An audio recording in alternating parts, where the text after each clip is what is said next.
Salut tout le monde et bienvenue dans votre nouveau numéro de Tout savoir sur. Aujourd'hui, nous allons parler d'une série qui perdure dans le temps, une histoire qui a traversé les générations sans prendre une seule ride. Installez-vous confortablement, car aujourd'hui, nous allons tout savoir sur la mythique telenovela Domenica Montero. Vous connaissez sûrement ce récit fascinant écrit à l'origine par la reine des radionovelas, Inés Rodena. L'histoire d'une femme riche et aimante qui, trahie le jour de son mariage, ferme son cœur à double tour et devient une maîtresse impitoyable à la campagne, avant de trouver la rédemption dans les bras d'un fier rancher. Attachez vos ceintures, voici l'évolution de ce chef-d'œuvre, de la version la plus ancienne à la plus récente. C'est parti! Pour commencer notre voyage dans le temps, il faut savoir que la version originale s'appelle tout simplement Domenica Montero. Elle a été créée au Mexique par la célèbre chaîne Televisa et diffusée en 1978 avec un format assez court de 115 épisodes. Dans cette œuvre pionnière, c'est la regrettée Irán Eori qui prêtait ses traits à Domenica. Face à elle, le grand Rogelio Guerra incarnait José María Robles, l'homme qui allait tenter de réparer son cœur, tandis que Raquel Olmedo jouait Laura, la cousine jalouse. L'intrigue se déroule à Puebla, où Domenica est une jeune femme douce dont le fiancé s'enfuit avec sa fortune le jour des noces, poussée par Laura. Complètement brisée, elle se réfugie dans son domaine à la campagne, se jurant de faire souffrir tous les hommes.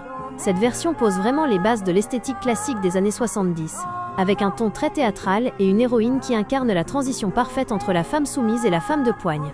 Quelques années plus tard, l'histoire a connu une véritable consécration avec une deuxième version intitulée La Dueña. Diffusée en 1995, toujours au Mexique et sous la bannière de Televisa, cette production comptait 95 épisodes.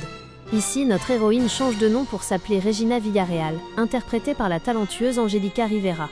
Son grand amour, José María Cortés, était joué par Francisco Gatorno, tandis que la mémorable Cynthia Clitbo incarnait la terrible cousine Laura Castro, et Eduardo Santamarina jouait Mauricio, le fiancé lâche. L'intrigue reste fidèle. Mais la grande nouveauté, c'est la modernisation absolue du mythe avec une esthétique de ranch mexicain sublime. C'est dans cette version que l'héroïne, abandonnée devant l'hôtel, devient si froide et autoritaire que les villageois terrifiés la surnomment La Dueña. La cruauté de la méchante y est poussée à l'extrême, et sa scène finale où elle se rase la tête est restée gravée dans les annales de la télévision. Le succès est tel que l'histoire s'exporte, ce qui nous amène à la troisième version, qui s'intitule Amor et Odio.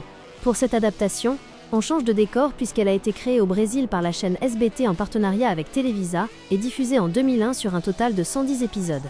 Pour porter ce projet, les producteurs ont fait confiance à Suzy Rego dans le rôle de Regina Villarreal et à Daniel Boaventura pour incarner José María Cortés, tandis que Vietia Zangrandi reprenait le rôle de la cousine machiavélique. Si la trame de la trahison reste identique, le grand changement réside dans l'ambiance. Cette version adopte totalement les codes visuels et le rythme des novellas brésiliennes. L'accent est mis sur les conflits de voisinage agricole revisités à la sauce locale, offrant des paysages ruraux magnifiques et propres au Brésil. Mais l'histoire n'avait pas fini de faire parler d'elle, car la quatrième version, intitulée Soy tu dueña, est devenue un triomphe planétaire. Produite à nouveau au Mexique par Televisa en 2010, cette version XXL s'est étalée sur 146 épisodes. Le casting était tout simplement stellaire. La superstar Lucero incarnait Valentina Villalba, le roi des novellas Fernando Colunga prêtait ses traits à José Miguel Montesinos, et la reine du drame Gabriela Spanik jouait la cousine envieuse, Ivana Dorantes. David Zepeda jouait le fiancé traître et Sergio Goyri incarnait Rosendo, l'intendant cruel. Dans cette version, Valentina a tout pour elle à Mexico, jusqu'au jour où son fiancé l'abandonne à l'église, après avoir eu une liaison secrète avec Ivana. Brisée, elle s'installe à l'Hacienda Los Cascabeles et devient la Víbora pour les locaux. Les grands changements ici viennent de la richesse de l'intrigue secondaire et de la noirceur du personnage de Rosendo, qui devient un monstre obsessionnel.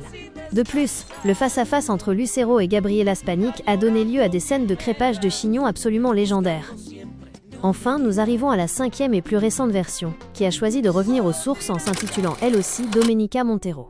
Diffusée entre la fin de l'année 2025 et le début de 2026 au Mexique par Televisa Univision, elle a été adaptée à l'ère moderne sur un format très condensé de 50 épisodes. Pour redonner vie à ce mythe, c'est l'incontournable Angélique Boyer qui incarne Domenica Montero Rivas, aux côtés du ténébreux Marcus Ornelas dans le rôle de Luis Fernando Jiménez Lara. Scarlett Gruber joue la cousine manipulatrice Chiara Salerno, Brandon Penich incarne Gennaro, et Diego Amozurrutia joue le fiancé traître Max Langer.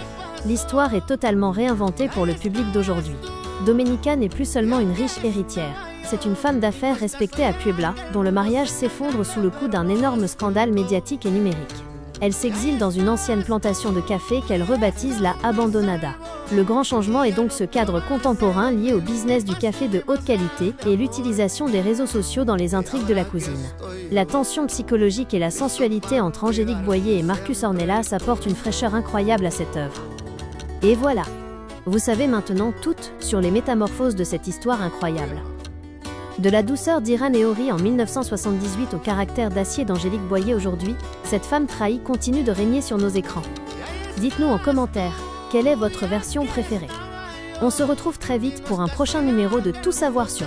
D'ici là, restez connectés sur World Novelas. Et n'oubliez pas, l'amour triomphe toujours, après quelques trahisons. Bye bye!